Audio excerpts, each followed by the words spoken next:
servicio, porque este es un servicio de adoración. Nos juntamos para adorar a Dios, para darle a Él el lugar que merece. ¿Y saben cuál es el lugar que merece? El primer lugar. El primer lugar en tu vida, en tu corazón. Aleluya. Si tú piensas que tú eres el primero, tú estás equivocado.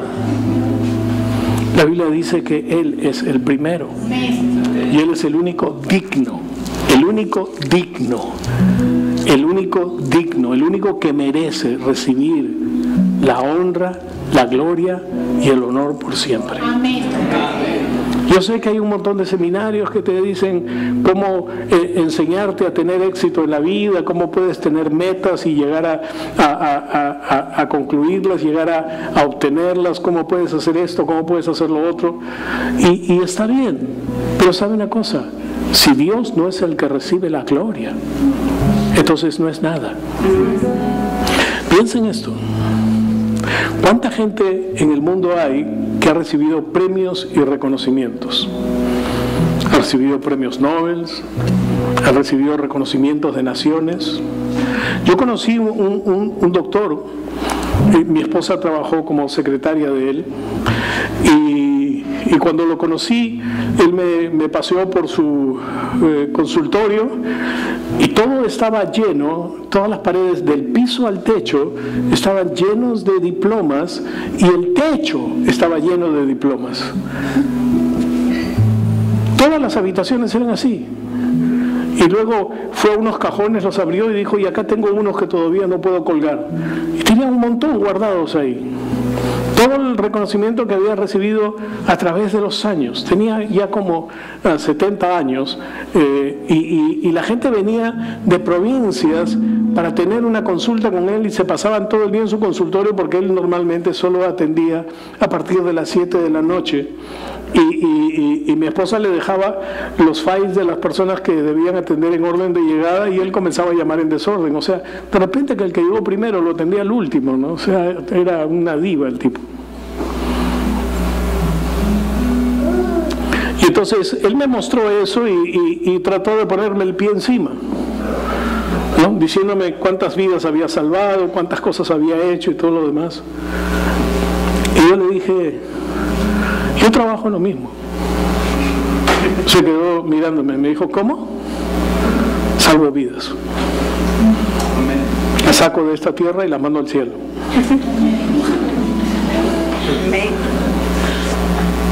Nunca más trató de ponerme un pie encima. Porque sabe una cosa, el mensaje que tenemos es un mensaje de vida. Porque Dios es un Dios de vida. No es cuánto voy a prosperar yo, cuánto voy a tener, no es cuán conocido voy a ser. No interesa nada de eso. Interesa que el nombre de Jesús sea exaltado, que nuestro Dios reciba la honra y la gloria. Amén. Porque todo lo que podemos tener en esta tierra, fama y cosas por el estilo, van a pasar. Van a pasar. Como les dije, toda la gente que ha recibido esos reconocimientos y premios, muchos han muerto. Y todo se ha acabado. Los Óscares que recibieron los rematan en las casas de subasta, los premios que obtuvieron, las ropas que vistieron, y comienzan a polillarse y a dejarse de lado y pierden su valor a través de los años y después nadie más se acuerda de ellos. ¿Por qué? La Biblia dice que el mundo va a pasar, pero lo que no pasa es la palabra de Dios, que es Dios mismo hablándonos. Tenemos que tener claro que el motivo por el que nos reunimos es para darle la honra, la gloria y las gracias a nuestro Dios. Amén. Aleluya. Me gustaría que que cuando empezáramos el servicio este lugar estuviera así o completamente lleno. Porque si entendemos lo que Él ha hecho por nosotros, vamos a aprender a respetarlo. Amén. Así es. Yo recuerdo que cuando se hizo la primera ceremonia de acción de gracias, esta sí, última que hicieron fue la 10ª, pero la primera de acción de gracias, y cada una ha sido igual, cuando el presidente va a asistir, nos dicen, todos tienen que estar antes de tal hora porque el presidente va a llegar a esa hora y cuando él entra, las puertas se cierran. ¿Y saben qué pasa? Todos llegaban temprano. El templo estaba recontra lleno y el presidente entraba con un templo lleno y se sentaba adelante y cerraba las puertas y la seguridad del presidente no dejaba entrar a nadie más. ¿Sí o no, Maruxa? Llegaste tarde y te quedaste afuera. Es verdad, pues. ¿Y saben por qué lo hacen? Por respeto.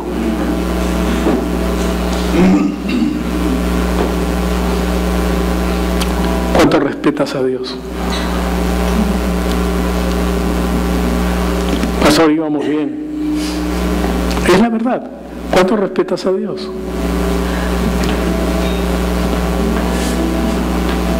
¿Cuántos se quedan afuera escuchando que hemos empezado? Y su pensamiento es, están cantando. No estamos cantando, estamos alabando. Estamos adorando a Dios. No es tiempo de quedarse afuera. Profesor, es que el domingo uno remolonea un rato más. ¿Sabes qué significa domingo? Es día del Señor. Si es su día, tienes que respetarlo. Tienes que estar a la hora. Ay, pastor, perdóneme. La Biblia dice que no debemos dejar de congregarnos como algunos tienen por costumbre. Eso lo dice la Biblia, ¿amén? Amén. ¿Qué es la Biblia? La palabra de Dios. ¿Es la qué? Palabra de Dios. ¿Es Dios? Hablando. Y si Él dice que no debemos dejar de congregarnos, ¿cuál es tu disculpa? Pueden sentarse y mantener, por favor, su atención. Si Él dice que no debemos dejar de congregarnos como algunos tienen por costumbre, ¿cuál es tu disculpa? Pastor, es que el domingo es un día familiar. No, señora, el domingo es el día del Señor.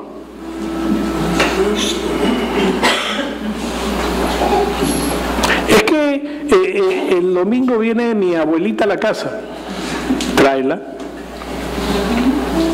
El domingo es el día que podemos tomar desayuno todos juntos y nos demoramos. Si no pueden tomar desayuno más temprano, no tienen por qué demorarse. En realidad no hay disculpa. Es que trabajo duro toda la semana y la verdad es que ya me quedé sin ropa. Ven con tu pijama. Ven con ropa deportiva.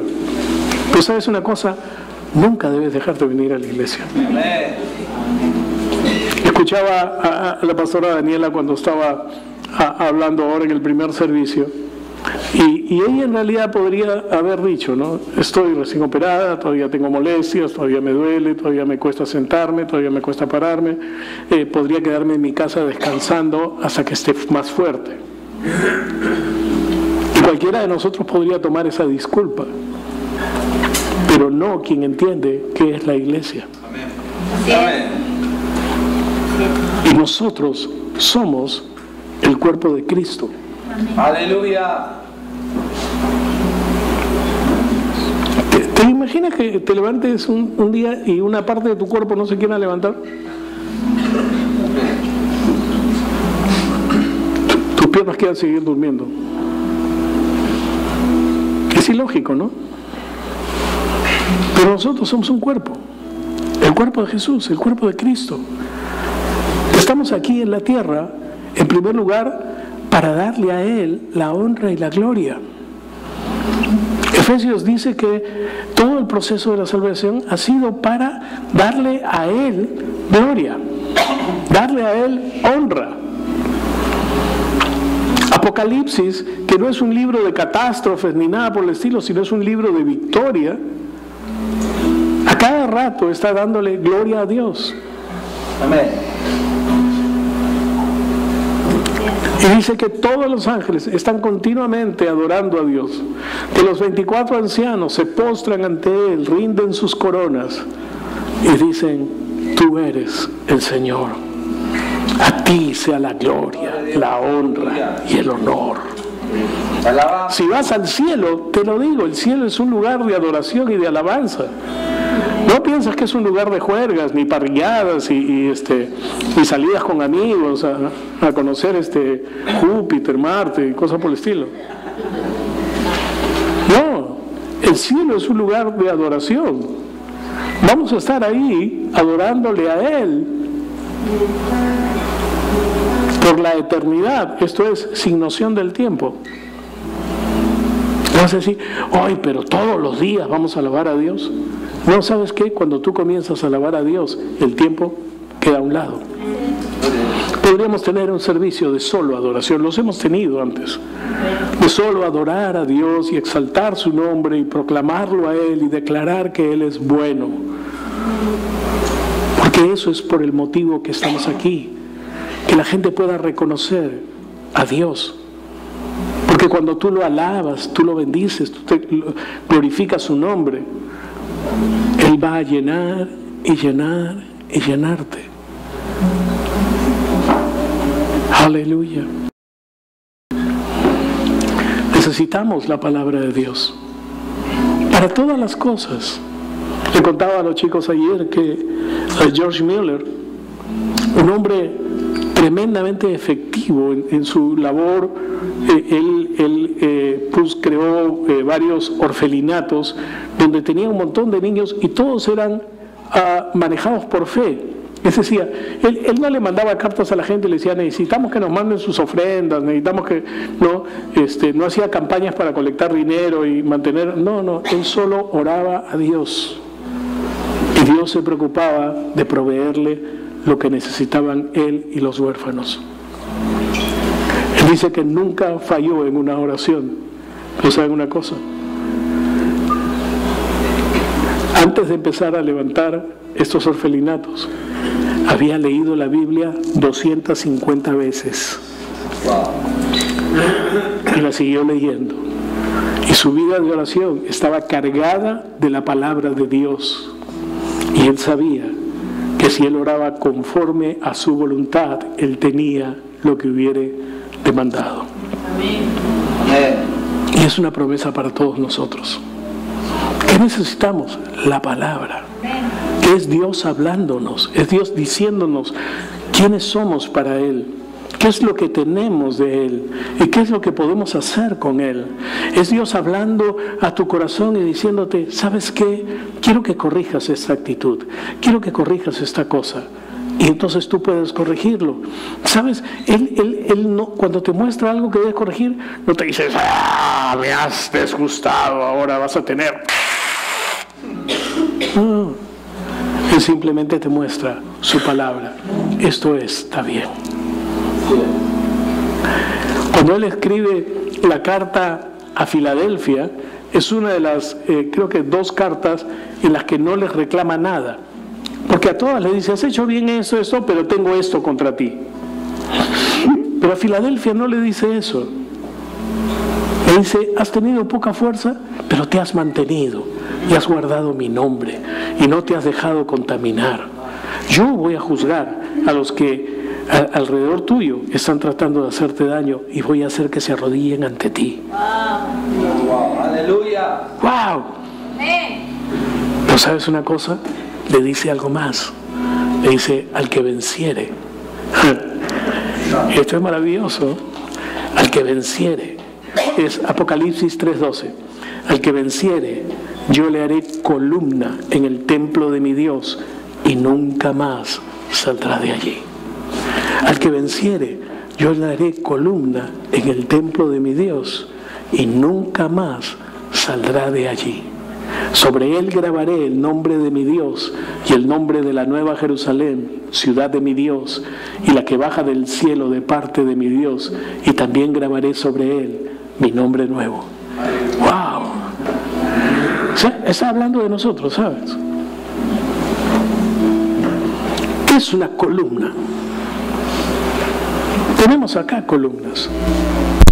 Todo este edificio en sus, creo, 17 pisos, o más o menos, no, 11 creo que son.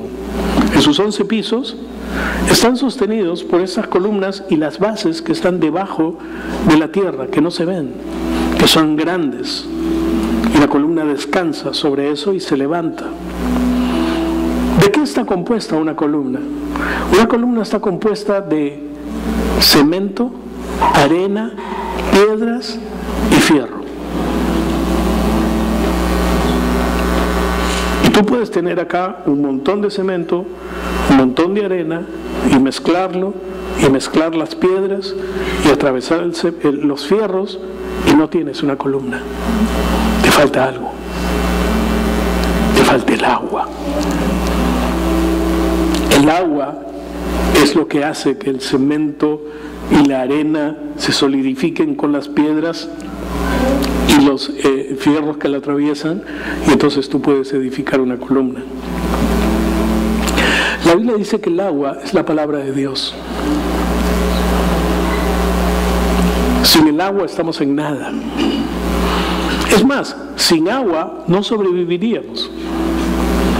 Podemos dejar de comer muchos días, pero no podemos dejar de beber agua. Porque el agua es vida. Y la palabra de Dios es el agua de la vida.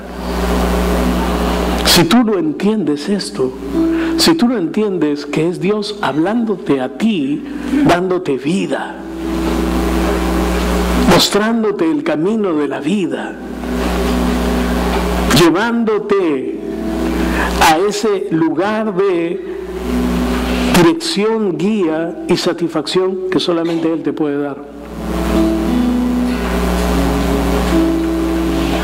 Tú puedes esforzarte por hacer algunas cosas y cuando terminas y logras tu objetivo sentirte satisfecho. Hay gente que lo hace a través del estudio, o a través del trabajo, a través de una empresa, a través de un negocio. Pero la verdad es que toda esa satisfacción es una satisfacción que le falta algo, está floja. Porque si Dios no está en medio, no será duradero. Así es.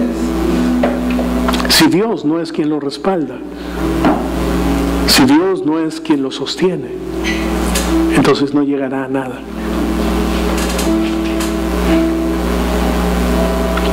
Cuando yo conocí al Señor y escuchaba a los hermanos que enseñaban en las reuniones que teníamos, yo me quedaba asombrado. Porque cuando yo me convertí y me dijeron que tenía que leer la Biblia, a mí no me asustó el tamaño de la Biblia. ¿Por qué? Porque yo era lector, pero era un lector ordenado. Pero ¿cómo empiezas a leer un libro? Por la primera parte, pues. Por la página 1, Génesis. Y comencé a leer la Biblia así. Yo había intentado leer la Biblia antes 2 veces por cultura general, pero nunca pude pasar de Levítico ni de Números, porque con todas sus genealogías y cosas y leyes me atoraban y yo decía, no puedo. Y ¿sabes qué? Cuando fui creyente me volví a atorar en lo mismo.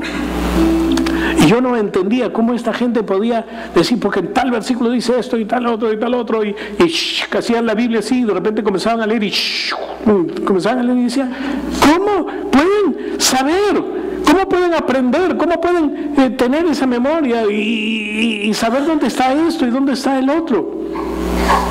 Y recuerdo que un hermano comenzó a dar testimonio de que había estado en la casa de unas personas que le estaba hablando de la palabra y la persona había abierto la Biblia y le había hecho una pregunta y él, de espaldas a la Biblia, había movido unas hojas y le dijo, lee este versículo.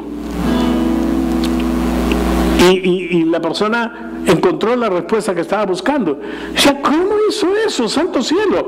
O sea, ¿qué es lo que pasa con esta gente? Poco a poco fui aprendiendo. a respetar la palabra de Dios. ¿Por qué? Porque al tener un encuentro con el Dios vivo, me di cuenta que lo único que podía sostener mi vida era Él. Así es. Y entonces comencé a leer. Pero ¿sabes una cosa? No entendía un montón de cosas. Leí algunos libros que no entendía un pájaro. Habacuc, Nahum, Abdías. Saben que están en la Biblia, ¿no? Recuerda, porque van a estar en el cielo y se le va a acercar a alguno de ellos y le va a decir: ¿has leído mi libro?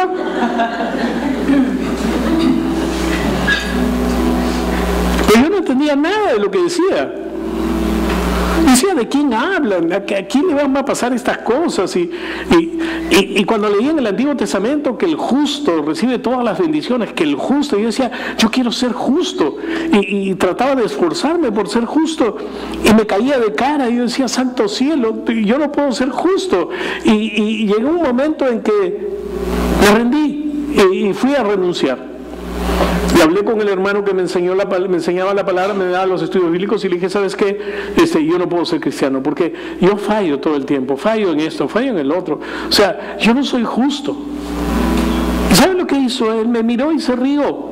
Casi le metió un puñete, porque dije, yo vengo con mi carga para decirle lo que me está pasando y este se ríe. Pero él me abrió la Biblia. Me demostró que el justo murió por mí para que yo fuera hecho justicia de Dios. Amén. Gloria a Dios. No por mis actos, por los de Él. Amén. ¿Sabes qué produce eso? Gratitud. Porque no tengo que hacer nada. Porque todo lo que hice ya fue pagado. Amén. Porque toda la maldad que hay en mí fue puesta en la cruz. Y Cristo me ha hecho libre. ¿Qué tengo que hacer? Adorarlo y darle gracias. Y darle gracias. ¿Sabes?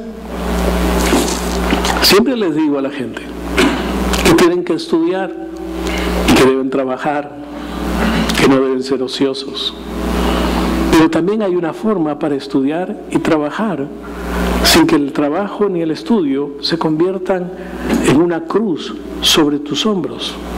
Cristo ya llevó la cruz. Lo que tenemos que hacer es descansar en Él.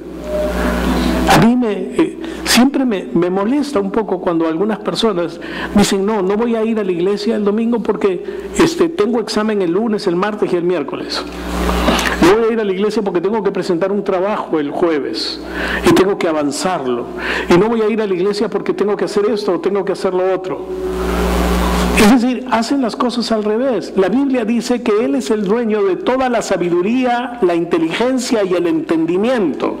Si Él es el dueño de todo eso, ¿a quién tienes que recurrir para estudiar con tranquilidad? Sin la aprensión de, no entiendo. ¿Saben? ¿A cuántos les gustan las matemáticas? Menos de 10 personas. Arroz. 11. ¿A cuántos no les gustan las matemáticas? Ni les gustaron en el colegio, ni fueron una cosa dura para las dos manos. Yo era lo que decía que las matemáticas eran horribles. Cuando llegué a tercero de secundaria y comenzaron a enseñarme álgebra, y el profesor le añadió una complicación al curso. Teníamos que escribir con tinta líquida. En la época del bolígrafo teníamos que escribir con tinta líquida. En álgebra, donde hay que poner sufijos, hay que poner cositas chiquitas encima de las letras, encima que no son números, son letras, y había que ponerle otra letra encima. ¿Saben qué me salían? Puntitos. Porque nunca fui enseñado, ninguno de nosotros fue enseñado a escribir con pluma y tinta líquida, era una locura, y sobre todo en un curso como ese. Entonces, a las 2 semanas yo decidí, ok, este curso no lo estudio, que me jale. Comenzaba la clase de álgebra y yo iba estudiando cualquier otro curso y terminaba y chao, y daba los exámenes, me sacaba 0 y todo y me jalaron, pues. Tuve que ir al vacacional. ¿Saben lo que hice? Me compré un baldor de álgebra. Y todos los días en la mañana, de 8 a 10, estudiaba álgebra. Y a las 10 me iba a la playa. Porque tenía que descansar. Pero todos los días, de lunes a viernes, de 8 a 10, estudié álgebra. En marzo, en ese tiempo se dan los exámenes en marzo, di mi examen y saqué 18. Y no me creyeron, entonces me mandaron al oral. Es que ¿cómo era posible que si había sacado 0 en el curso, ahora me sacara 18 en 2 meses? ¿Saben qué había pasado? Cambié mi actitud. Yo no era cristiano, pero yo cambié mi actitud hacia las matemáticas. Nosotros tenemos un ayudante superior, que es el Espíritu Santo. Si yo pude aprender álgebra realmente solo, con el Espíritu Santo lo hubiera hecho en 2 semanas, creo. Porque iba a entender todas las cosas. Tienes que saber que Dios está de tu parte. Él quiere que tu trabajo salga bien, que tus negocios salgan bien, pero quiere que estés haciendo lo que Él te dice que hagas. El asunto es cuando nosotros comenzamos a elaborar nuestros planes y luego le decimos, Dios, bendícelos. No, Dios no bendice lo que tú haces. Dios bendice lo que Él promueve. Dios bendice lo que Él te dice que tú hagas y tú te pones de acuerdo con Él y comienzas a llevarlo adelante. Eso es lo que Dios bendice. Amén. Entonces, tenemos que entender de nuestra dependencia de Dios y del Espíritu Santo. La palabra de Dios es la clave para nuestra vida. La palabra de Dios es lo más importante que nosotros tenemos para vivir en esta tierra. ¿Por qué? Porque es la palabra de Dios. La palabra que creó los cielos y la tierra. El mundo y los que en él habitan. ¿Tú habitas el mundo? Fuiste creado por Dios. No, pastor, usted no sabe. Lo que pasa es que mi mamá tenía 17 años y salió con su enamorado y ¡chup! Salí yo. ¿Sabes qué? La Biblia dice que antes de la fundación del mundo Él te había puesto nombre. Amén. ¿Él sabía quién eras? Él sabía del desliz de tu mamá. Perdón si hay una mamá que se deslizó acá, pero no hay ningún problema, todo está perdonado en Cristo. ¿Ok? Pero lo cierto es que Dios ya sabía que ibas a nacer, pues. Y Dios trazó un destino para ti. Trazó un destino para tu mamá. Trazó un destino para tu padre. Y aunque ellos nunca lleguen a recibir a Jesús, el destino está claro para ellos, pero simplemente no lo siguen. El otro día vi un corto en la televisión que me gustó mucho. De un hombre que se estaba cortando el pelo y le estaba compartiendo de Jesús al peluquero. Y el peluquero le decía que él no creía, ¿no?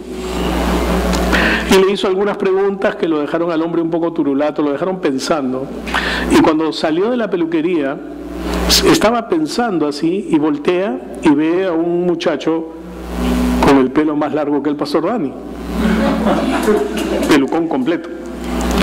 Y entonces encuentra la respuesta y entra.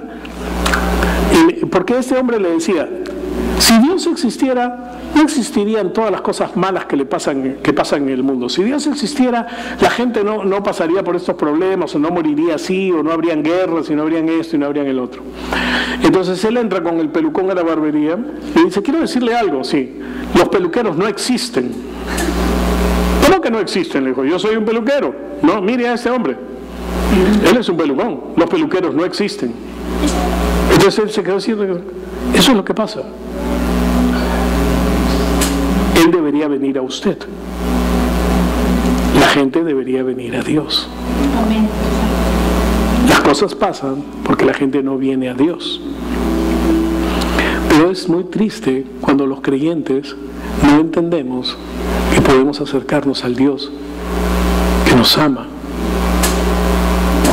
y que está listo para suplir todo lo que nos falta, para bendecirnos en todas las áreas, para que lleguemos a ser las personas que Él quiere que seamos, haciendo lo que Él quiere que hagamos y teniendo lo que Él quiere que tengamos. No nos confundamos, hermanos. No nos confundamos. No todos vamos a tener una casa con 3 hectáreas de jardines y un aeropuerto atrás y una cancha de fútbol a la derecha y una piscina de 100 metros a la izquierda. No vamos a tener esas cosas. No todos las vamos a tener.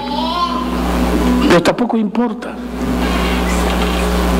Porque nuestro Dios es quien nos sostiene, nos provee, nos guarda, nos cuida. Oh, pero pastor, la pastora Daniela tuvo que pasar por una operación. En realidad no, ha pasado por 3. Apendicitis, obstrucción intestinal y la de ahora. Pero ¿cómo es posible? Yo diría, ¿por qué no se murió? Ninguna de las 3 veces. Dios la guardó. Amén. Oh, pero pastor, no, si Dios la ama, no debió dejar que pasara. Tú no sabes por qué han pasado las cosas. Yo tampoco. Pero la verdad es que Dios sabe cómo nos cuida y nos protege. Amén. Dios sabe cómo bendice nuestras vidas. Dios sabe cómo nos guarda. Dios sabe por qué alguien se va a una determinada edad. Pero pastor, ¿acaso la Biblia no dice que podemos vivir 120 años? Sí, pues. Pero hay ciertas condiciones para vivir 120 años. Tienes que guardar tu cuerpo y varias cosas más. Pero se fueron al cielo. Pues. ¿Sabe que la gente que fue lanzada a los leones en el circo y estaban cantando cuando los leones se acercaban a ellos, no sintieron dolor? Salieron de sus cuerpos antes de que los leones los atacaran. Oh, pero ¿por qué Dios no levantó a uno que tuviera suficiente fuerza para arrancarle la quijada a los leones, así como hacía Sansón? Porque Dios lo quería en el cielo. ¿Vas a tú a decirle al hacedor por qué has hecho esto? ¿O por qué has hecho lo otro? ¿Puedes tú pararte delante de Dios? ¿Saben qué se paró delante de Dios? Job. Y le decía, yo te reto, que tú me digas, porque yo soy recto, porque yo he hecho esto, yo he hecho lo otro, yo he caminado así, he caminado así, y esto ha venido sobre mí, y yo no lo merecía, y esto del otro, y Dios lo dejaba hablar. Y los amigos que tenía, que no parecían sus amigos sino sus enemigos, porque le decían, no, tú tienes la culpa porque tienes que haber pecado, porque tienes que haber hecho esto, porque tienes que haber lo otro, y el otro está que se rascaba por todos lados, y lo seguían chancando, y lo seguían chancando, y lo seguían chancando, y él se seguía quejando a Dios y diciéndole, tú eres injusto. Y el último capítulo de Job, luego de que su amigo más joven le ha hablado de parte de Dios y le ha hecho ver las cosas, Dios le dice, dime, ¿dónde estabas tú cuando yo creé el mundo? ¿Dónde estabas tú cuando yo hice esto, aquello, lo otro? ¿Dónde estabas tú con esto, aquello? Y entonces él tiene que humillarse y decirle, de oídas te conocía, mas ahora mis ojos te ven. Ahora yo te preguntaré, tú me contestarás. Todo el orgullo, toda su arrogancia se vino abajo. Él era bueno por las cosas que hacía, y Dios le mostró que bueno no hay ninguno. Y él se humilló y Dios lo bendijo y le dijo a sus amigos, ustedes han hablado mal, ahora le van a pedir perdón y él va a orar por ustedes y los voy a bendecir. Y le dio a Job el doble de todo lo que había perdido. ¿Cuánto duró el calvario de Job? Algunos dicen que 9 meses. Pero Job llegó a ver hasta su 4ª descendencia. Amén. Porque cuando Dios te bendice, te lleva adelante. Uno de los hombres que más quiero en la tierra es el pastor Genaro Santos, el papá del pastor Daniel Santos. Y digo que es una de las personas que más quiero en la tierra porque cuando comencé yo a ir a Arequipa, él fue el primero que me recibió. El pastor Daniel trabajaba en el banco, yo estaba en el ministerio, tocaba en un grupo de música, ¿cómo se llama? Folclórica, cristiana, pero que era parte de la iglesia y nada más, ¿no? No era pastor, no enseñaba, no hacía nada. Su papá, que era el pastor, fue el que me recibió. Y me recibió con tanto amor y con tantas cosas. Y su mamá también, quien ya está en la gloria. Él ha cumplido 100 años. 100 años. Una vida fructífera, a más no poder. Su familia, su descendencia, muestra lo que él ha sido. Un hombre que realmente sirvió a Dios en épocas que nosotros habríamos reculado quizá. Pero quien no sabe qué significa reculado, retrocedido. ¿Por qué? Porque en ese tiempo, cuando él era joven, él se paraba con una caja de Biblias en una esquina de Arequipa y comenzaba a leer lo que la Biblia decía y decía, ustedes necesitan leer este libro, y porque estaba prohibido predicar. En esos años, la Iglesia Católica era la iglesia oficial en el Perú y no permitía que ninguna otra religión predicara. Lo agarraban a palos, lo metían a la cárcel, le tiraban piedras, pero siguió adelante, convencido que el mensaje era real. Cada vez que yo iba a predicar a la iglesia del pastor Daniel, él estaba sentado adelante. Y la iglesia había crecido mucho, los servicios, el primer servicio era con 1.200 personas y tenían 4 servicios. Y yo siempre le decía, con su permiso, pastor Genaro, porque yo aprendí algo. Los militares, cuando van a empezar una ceremonia, la persona que va a iniciar la ceremonia debe pedirle permiso al militar más antiguo que se encuentre ahí, así esté retirado. Le debe pedir permiso para empezar la ceremonia. Y era una manera de darle honra a un hombre que dedicó su vida a Dios, que dedicó su vida al mensaje. Hermanos, si no tenemos la palabra de Dios, no tenemos nada. Tú puedes decirme, bueno, mi negocio, mi trabajo, mi profesión, me dan esto, me dan el otro, me dan aquí, me dan allá.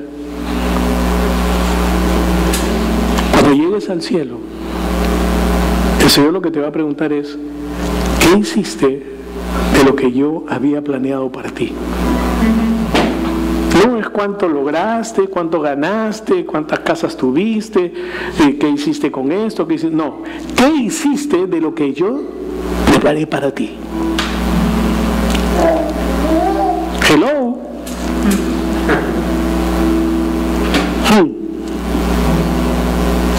Yo quería enseñarles acerca de la columna, de cada una de estas cosas que conforman una columna. Pero el agua es la clave, es la parte más importante de la columna. Es la que sostiene, le da fortaleza y le da el equilibrio que la columna necesita. Amén. Dios les bendiga.